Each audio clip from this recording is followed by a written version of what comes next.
li jami'i khalqihi, kepada seluruh makhluknya, semua diampuni, illa li musyrikin au musyahin, kecuali dua golongan, semua dapat ampunan kalau sudah malam nisfu Sya'ban, dua yang enggak. Yang pertama, Sya'ban termasuk malam nisfu Sya'ban, itu bukan cuma rahmat ampunan, itu hujan rahmat, hujan ampunan, tidak, tapi banjir ampunan. Maka sungguh celaka orang kok bulan Ramadan tiba nggak dapat ampunan Allah. Celaka orang kok malam nisfu Sya'ban nggak kebahagiaan rahmat dan ampunan Allah. Apa nggak celaka itu orang? Maka ternyata setelah itu Nabi bangkit, selesaikan sholat. Selepas sholat baru Sayyidah Aisyah mengatakan, ya Rasulullah, tadi Tuhan itu sholatnya terlalu panjang sujudnya sampai aku mengira Tuhan meninggal, makanya aku goyang tadi sedikit kakinya. Maka kata Nabi, hai Aisyah, apakah engkau nggak tahu ini malam-malam apa?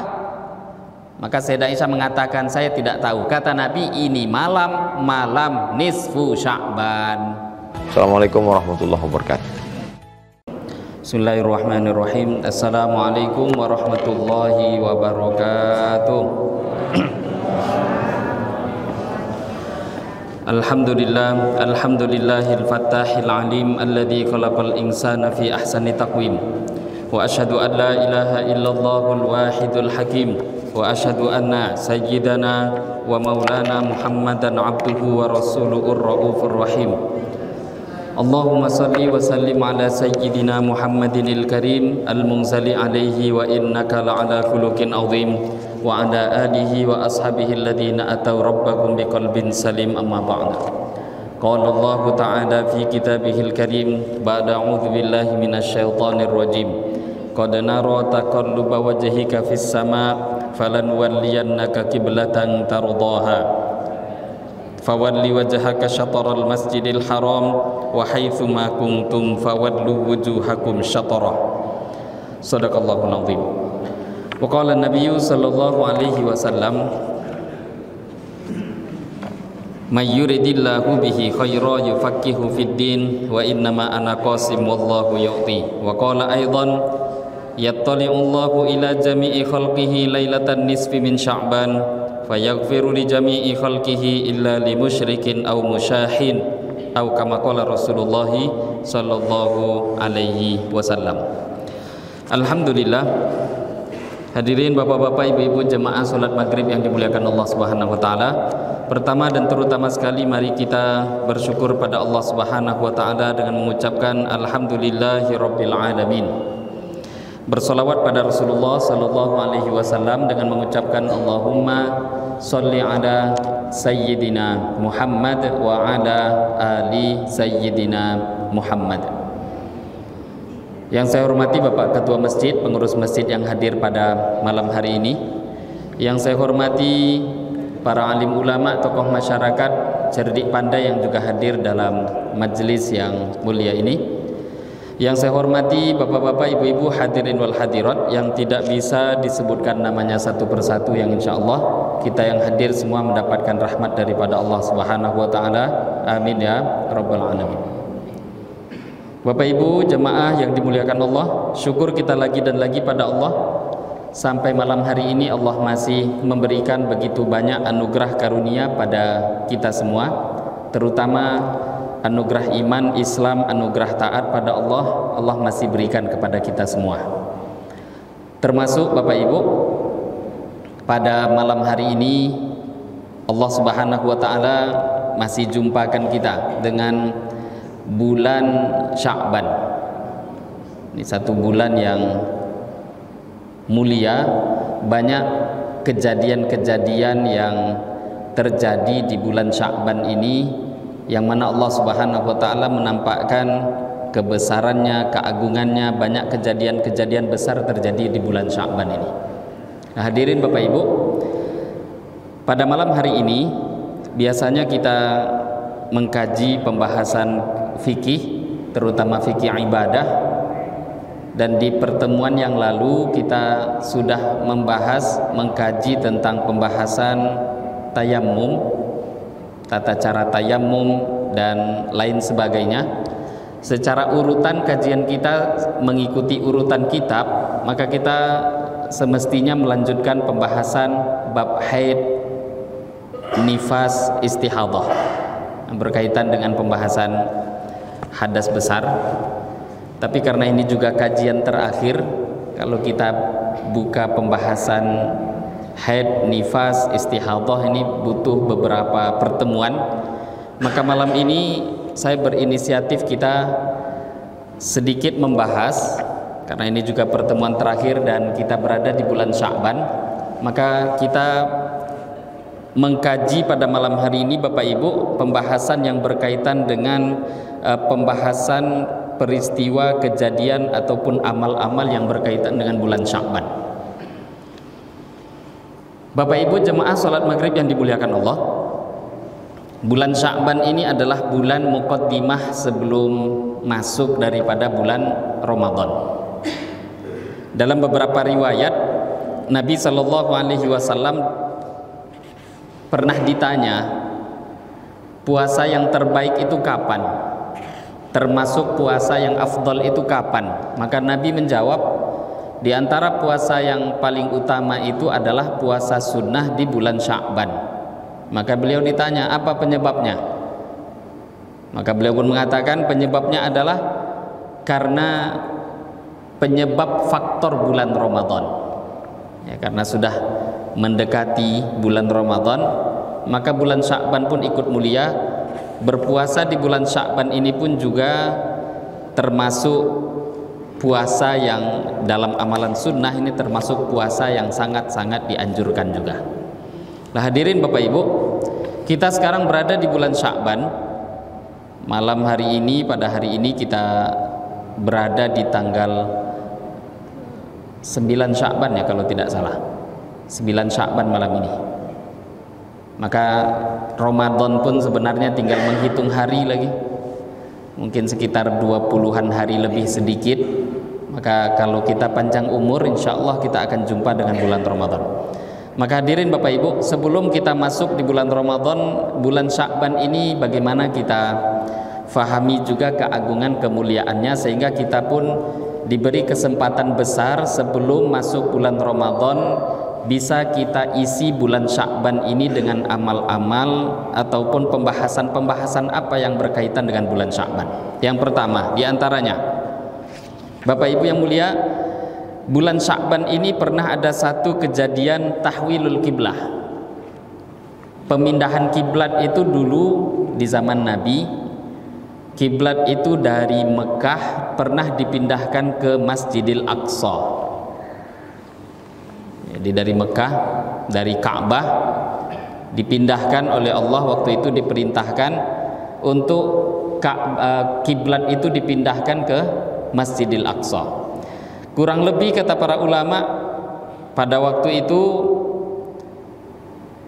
hampir 18 bulan umat Islam sholatnya menghadap ke Masjidil Aqsa, hampir 18 bulan. Dan Nabi Shallallahu Alaihi Wasallam ketika kiblat itu di Masjidil Aqsa, Baitul Maqdis, maka Nabi selalu ketika sholat itu melihat ke langit, karena berharap ada Jibril turun, ada wahyu, karena beliau inginkan Ka'bah itu dipindahkan kembali ke Ka'bah. Jadi ingin kiblat dikembalikan lagi. Maka ketika keadaan seperti itu, akhirnya Allah Subhanahu wa taala turunkan ayat, qad nara taqalluba wajhika fis sama falanwalliyannaka qiblatan tardaha fawalli wajhaka syatral masjidil haram wa haitsu ma kuntum fawallu wujuhakum syatrah. Allah katakan kepada Nabi Muhammad sallallahu alaihi wasallam, Allah melihat, mengetahui bolak-balik hatinya engkau melihat langit terus. Allah tahu itu. Karena Nabi tadi berharap kiblat dipindahkan lagi ke Ka'bah. Maka kemudian Allah perintahkan, fawalli wajhaka syatral masjidil haram. Maka sekarang palingkanlah wajahmu ke arah Masjidil Haram. Akhirnya dipindahkanlah kiblat lagi dari Masjidil Aqsa, dipindahkan ke Masjidil Haram, ke Ka'bah. Nah ini kejadian terjadinya di bulan Sya'ban. Maka ini juga jadi perhatian khusus bagi kita. Di bulan sebelumnya, bulan Rajab, itu ada kejadian Isra Mi'raj, yang mana intinya juga Nabi mendapatkan satu hadiah besar, dan kita sebenarnya juga umat ini mendapatkan hadiah sholat. Maka ini juga jadi pelajaran penting bagi kita bahwa sholat itu juga punya kaitan besar dengan bulan Sya'ban ini, karena pernah kiblat itu berpindah daripada Masjidil Aqsa ke Masjidil Haram, dipindahkan itu di bulan Sya'ban. Kemudian hadirin Bapak Ibu, termasuk di antara kemuliaan bulan Sya'ban ini, pembahasannya adalah tentang raf'ul a'mal. Amal itu dilaporkan, diangkat, dilaporkan kepada Allah. Ada kalanya amal itu dilaporkan tahunan, ada kalanya amal itu laporannya mingguan, ada kalanya amal itu dilaporkan harian, bahkan ada nanti amal yang dilaporkannya itu laporan raf'ul fauri, dilaporkannya itu langsung, tidak perlu nunggu waktu. Lah laporan amal tahunan Bapak Ibu, tahunan itu malaikat melaporkan. Laporan amal tahunan itu terjadinya di bulan Sya'ban ini. Ini diterangkan dalam hadis bahwa Nabi Shallallahu Alaihi Wasallam ditanya oleh seorang sahabat, yaitu sahabat Usamah radhiyallahu taala anhu. Sahabat Usamah bin Zaid radhiyallahu taala anhuma, beliau bertanya kepada Nabi, ya Rasulullah, Usamah bin Zaid, putra daripada orang yang dicintai oleh Nabi, Zaid bin Harithah, yang pernah kita tahu pernah Nabi mengangkat anak, satu-satunya orang yang pernah dipanggil Muhammad, Zaid bin Muhammad, dan nama Zaid itu ada dalam Al-Quran. Falamma qadha Zaidum minha wataran zawwajnakaha. Nama Zaid itu ada dalam Al-Quran, yang akhirnya Allah menghapuskan hukum anak angkat, yang menghapuskan nasab asli orang tua itu tidak boleh. Tapi tetap walaupun penghapusan anak angkat itu dihapus, tapi cintanya Nabi pada Zaid nggak hilang. Bahkan di dalam hadis-hadis diterangkan Zaid itu orang yang dicintai Nabi, maka putranya bernama Usamah itu adalah putra daripada orang yang dicintai oleh Nabi. Nah, tetap itu gelarnya. Gelar anak hilang, tapi orang yang dicintai Nabi tidak pernah hilang. Lah Usamah bin Zaid pernah tanya pada Nabi, ya Rasulullah, kenapa Tuhan ini puasa di bulan Sya'ban? Lam araka tasumu min syahrin minasyuhur ma tasumu min Sya'ban. Aku tidak pernah melihat Tuhan, kata Usamah, Tuhan itu kalau puasa itu hampir penuh, yang mana di bulan-bulan lainnya itu aku nggak lihat. Di bulan Sya'ban ini Nabi kalau puasa itu hampir penuh, sampai kata sahabat di bulan lainnya itu nggak ada sepenuh ini di bulan Sya'ban. Kenapa Tuhan puasa? Maka Nabi menjawab, dzaka syahrun yaghfulun nas, dzaka syahrun yaghfulun nasu anhu baina Rajab wa Ramadan, wa huwa syahrun turfa'u fihi al-a'mal ila rabbil alamin wa uhibbu an yurfa'a amali wa ana shaim. Kata Nabi, ini bulan sekarang ini Sya'ban adalah bulan yaghfulun nas. Umumnya orang tuh lalai, nggak mau memperhatikan, lupa, nggak perhatian dengan bulan ini. Lah bulan itu terletak di antara Rajab dan Ramadan. Rajab sudah lewat, Ramadan akan datang. Di tengah-tengahnya namanya bulan Sya'ban. Hampir orang lalai, nggak perhatian dengan bulan ini. Wa huwa syahrun turfa'u fihil a'mal ila rabbil alamin. Padahal kata Nabi, Sya'ban itu bulan yang amal itu sedang dilaporkan pada Allah. Ini laporan tahunan itu Sya'ban, sebelum Ramadan. Tapi orang lalai.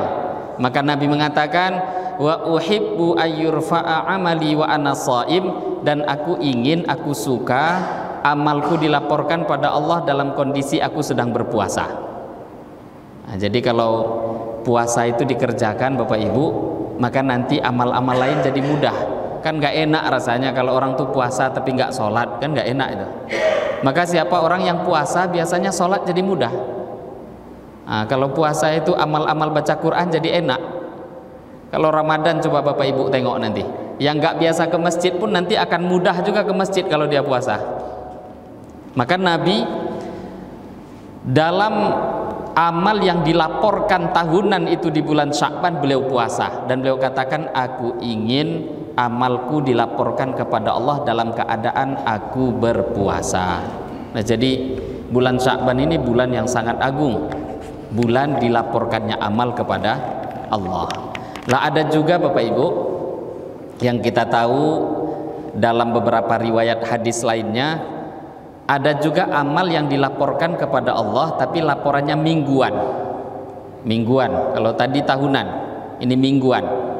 Yaitu Nabi Shallallahu Alaihi Wasallam menerangkan hadis yang menerangkan tentang laporan mingguan itu berkaitan dengan puasa Senin Kamis.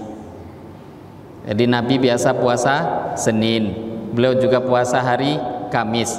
Maka Nabi pernah ditanya, ya Rasulullah, kenapa Tuhan puasa Senin Kamis? Hari Senin puasa, hari Kamis juga puasa. Kenapa? Maka Nabi Shallallahu Alaihi Wasallam beliau mengatakan, hari Senin Kamis itu amal dilaporkan kepada Allah. Aku juga suka amalku dilaporkan dalam keadaan aku berpuasa. Jadi Senin Kamis ini laporan mingguan. Ada juga hadirin Bapak Ibu, laporan amal yang diceritakan dalam hadis laporan harian.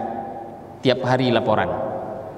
Nah, harian itu laporan malaikat melaporkan amal kita pada Allah pagi sore. Maka dalam satu hadis diceritakan, diriwayatkan daripada sahabat Abu Hurairah radhiyallahu taala anhu, beliau mengatakan Nabi Shallallahu Alaihi Wasallam bersabda, yata'aqabuna fikum malaikatun bil laili wa malaikatun bin nahar wa yajtami'una fi salatil fajri wa salatil asri thumma ya'rujul ladina batu fikum fayas'aluhum rabbuhum wa huwa a'lamu bihim kaifa taraktum ibadi fayaquluna taraknahum wa hum yusallun wa atainahum wa hum yusallun. Hadis ini diriwayatkan oleh Al-Imam Bukhari dan Imam Muslim. Sahabat Abu Hurairah meriwayatkan Nabi bersabda, kata Nabi, berganti-gantian datang malaikat yang mencatat amal siang hari dan malaikat yang mencatat amal malam hari. Jadi ada malaikat yang khusus catat amal kita siang, ada yang khusus catat amal malam hari. Lah kapan mereka berjumpa ini? Jumpanya malaikat tadi yaitu pada waktu sholat subuh dan sholat asar. Jadi berjumpa mereka. Ketika sholat asar, malaikat yang mau catat amal malam asar datang. Malaikat yang mencatat amal siang hari asar pergi laporan pada Allah. Lah waktu sholat subuh, malaikat yang catat amal malam subuh dia pergi laporan. Malaikat yang mencatat amal siang hari subuh itu datang. Dan dalam hadis ini, hadis sahih riwayat Bukhari Muslim, malaikat laporan maka Allah, di dalam hadis ini tentu ditekankan ya, fayas'aluhum wa huwa a'lamu bihim. Ketika malaikat laporan maka Allah bertanya. Tapi Allah bertanya itu bukan karena nggak tahu, Allah tuh maha tahu, nggak perlu diberitahu, nggak perlu juga dilaporkan. Kenapa kok ada laporan itu? Kok Allah bertanya? Supaya kita ini tahu. Karena kalau kita Allah nggak bertanya begitu, nggak akan ada cerita dalam hadis ini, sehingga kita nggak tahu kemuliaan orang-orang yang mengamalkan agama. Allah tanya pada malaikat yang lapor tadi, apa kata Allah? Bagaimana kondisi hambaku ketika kalian meninggalkan mereka? Maka malaikat yang catat amal siang hari lapor, ya Allah, aku pergi, dia sedang sholat asar. Maka malaikat yang catat amal siang hari juga gitu, ya Allah, aku pergi, dia sedang sholat subuh. Jadi laporan kalau ada orang Bapak Ibu bisa istiqomah jaga sholat subuh, istiqomah jaga sholat asar, dan istiqomah itu bisanya kalau berjamaah. Kalau dia sholat subuhnya kelewat hampir-hampir, itu kan bingung malaikat mau laporannya kapan. Kalau sholat asarnya nggak pas di waktunya, bingung malaikat kapan mau laporan. Ini paling mudahnya memang sholat berjamaah. Ketika orang jaga sholat berjamaah, maka nanti laporannya kepada Allah itu, ya Allah, kami datang dia sholat, kami pergi dia sholat. Jadi macam dihitung 24 jam orang ini sedang ibadah. Nah ini Bapak Ibu keutamaan sholat subuh dan sholat asar ya. Karena di waktu itulah amal kita dilaporkan kepada Allah, laporan harian ya, tiap hari. Kemudian ada di dalam hadis diterangkan raf'ul fauri, amalan itu dilaporkan secara langsung. Nah, kalau tadi kan pagi sore itu kan nggak langsung, ada waktunya. Nah, ini ada yang terakhir raf'ul fauri, dilaporkannya itu langsung, nggak pakai nunggu. Dalam satu hadis diriwayatkan Nabi Shallallahu Alaihi Wasallam beliau sholat sunnah qobliyah zuhur 4 rakaat. Anna Rasulullah Sallallahu Alaihi Wasallam kana yusolli arba'an ba'da an tazula syams qabla dhuhri qabla fardhi dhuhri. Nabi sholat sunnah sebelum zuhur 4 rakaat. Ini qobliyah zuhur. Ketika Nabi mengerjakan sholat qobliyah zuhur 4 rakaat, maka beliau pun ditanya, kenapa Tuhan sholat ini qobliyah zuhur, sebelum zuhur kok sholat sunnah? Maka Nabi mengatakan, innaha sa'atun tuftahu fiha abwabus sama. Ketika matahari sudah tergelincir, karena kita juga harus paham namanya qobliyah dalam sholat itu kan bisa dikerjakan kalau waktu sholatnya masuk, Bapak Ibu. Lah kalau qobliyah zuhur harus masuk dulu kan waktu zuhurnya. Masuk waktu zuhur kapan? Tergelincir matahari. Jadi nggak pas di tengah, enggak. Tergelincir matahari masuk zuhur. Lah waktu itu Nabi mengatakan innaha sa'atun tuftahu fiha abwabus sama. Waktu yang seperti itu pintu langit sedang dibuka. Fa uhibbu ayyas'adali fiha amalun salih. Aku ingin amalku naik lapor kepada Allah dalam kondisi waktu seperti itu.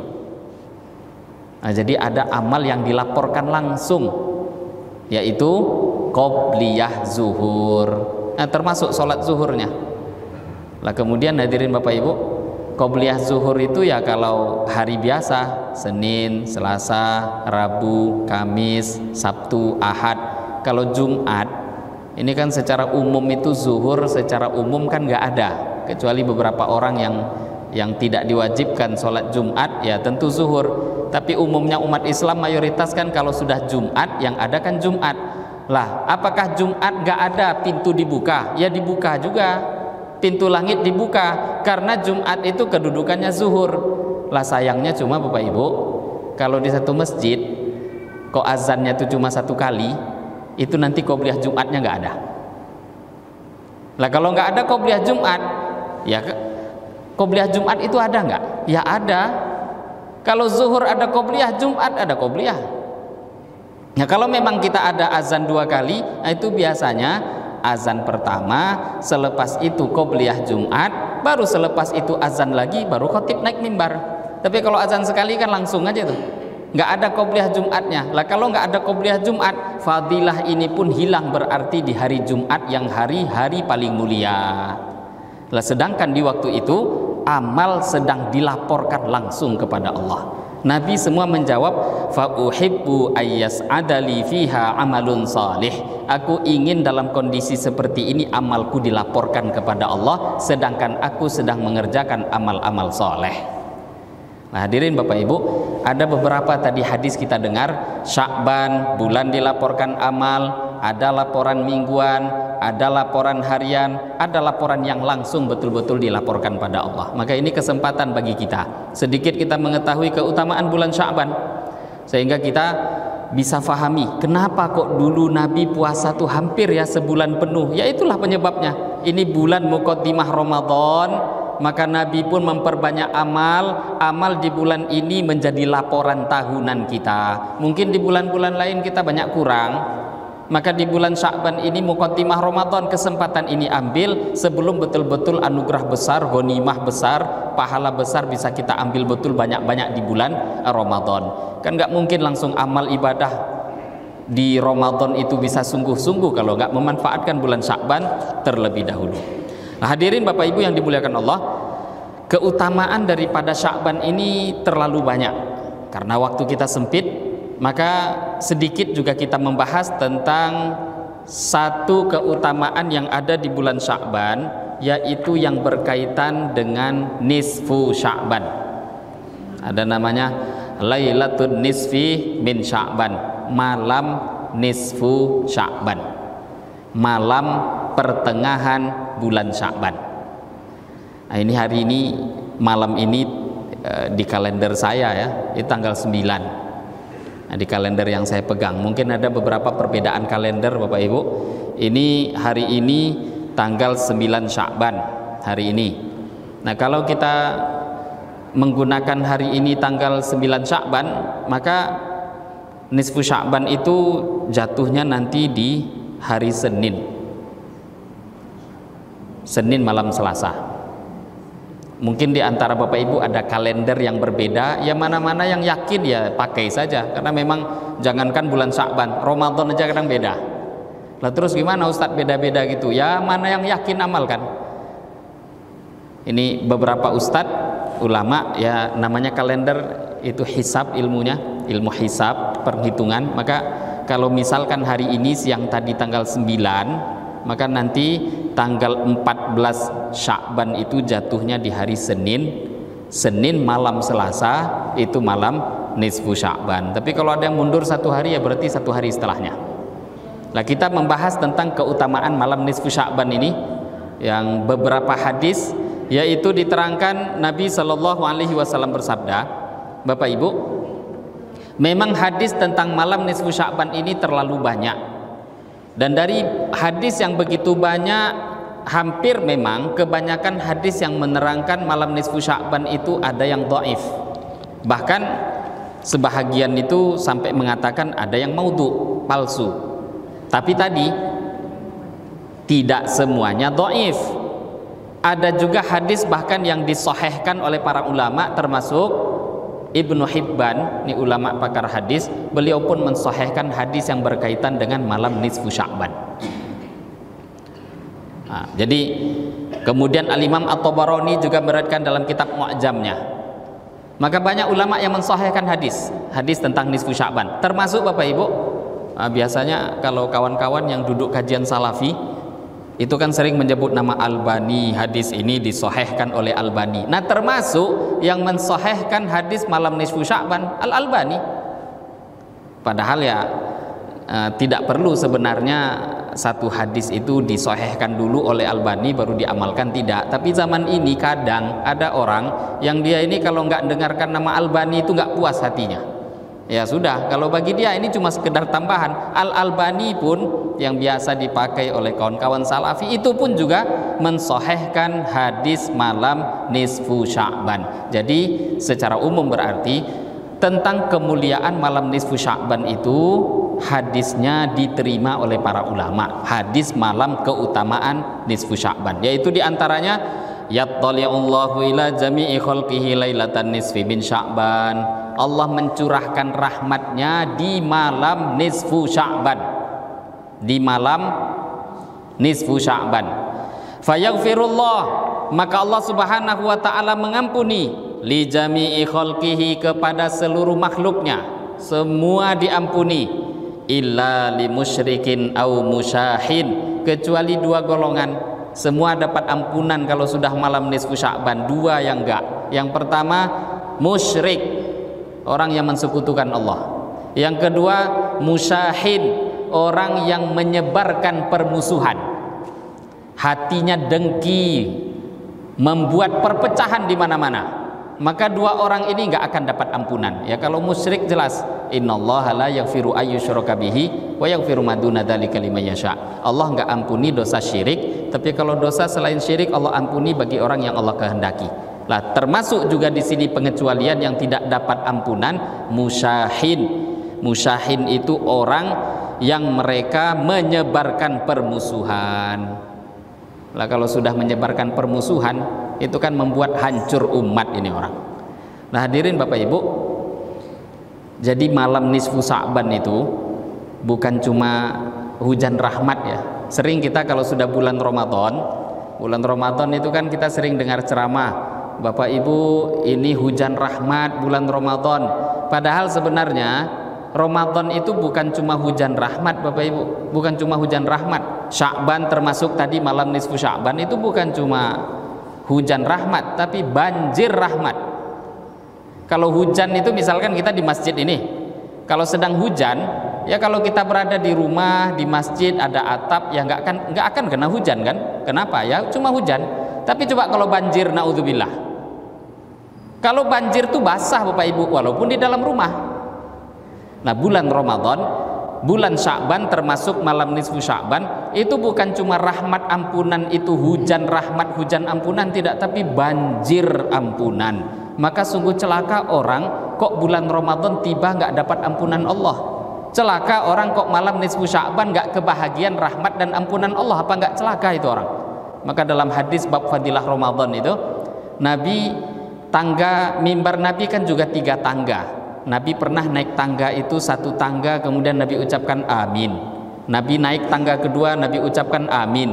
Naik tangga 3, Nabi ucapkan amin. Sahabat yang nengok bingung, kenapa tadi ya Rasulullah? Padahal Nabi sedang jumpa Jibril.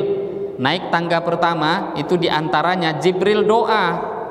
Dalam 3 tangga itu ada doanya. Kata Jibril, celaka seseorang yang dia jumpa bulan Ramadan tapi dia nggak dapat rahmatnya Allah. Maka kata Nabi, amin. Betul, ini doa Nabi makbul. Kok ada orang jumpa Ramadan tapi nggak dapat rahmat Allah, jumpa Ramadan kok nggak dapat ampunan Allah, apa nggak celaka itu orang? Masalahnya bukan cuma hujan rahmat, banjir rahmat waktu Ramadan. Lah begitu juga malam nisfu Sya'ban. Maka ini hadirin Bapak Ibu, malam nisfu Sya'ban jelas punya kemuliaan. Dalam satu hadis, Sayyidah Aisyah bercerita, satu malam, di satu malam, Nabi sholat sunnah panjang. Nabi sujud. Lah ketika sujud itu, Nabi karena terlalu panjang sujudnya, aku kira Nabi meninggal dunia, kata Sayyidah Aisyah. Maka aku gerak-gerakkan kakinya Nabi. Karena saking panjangnya sujud, digerak-gerakkan kaki, ini meninggal apa masih hidup? Maka ternyata setelah itu Nabi bangkit, selesaikan sholat. Selepas sholat baru Sayyidah Aisyah mengatakan, ya Rasulullah, tadi Tuhan itu sholatnya terlalu panjang sujudnya, sampai aku mengira Tuhan meninggal. Makanya aku goyang tadi sedikit kakinya. Maka kata Nabi, hai Aisyah, apakah engkau nggak tahu ini malam-malam apa? Maka Sayyidah Aisyah mengatakan, saya tidak tahu. Kata Nabi, ini malam nisfu Sya'ban.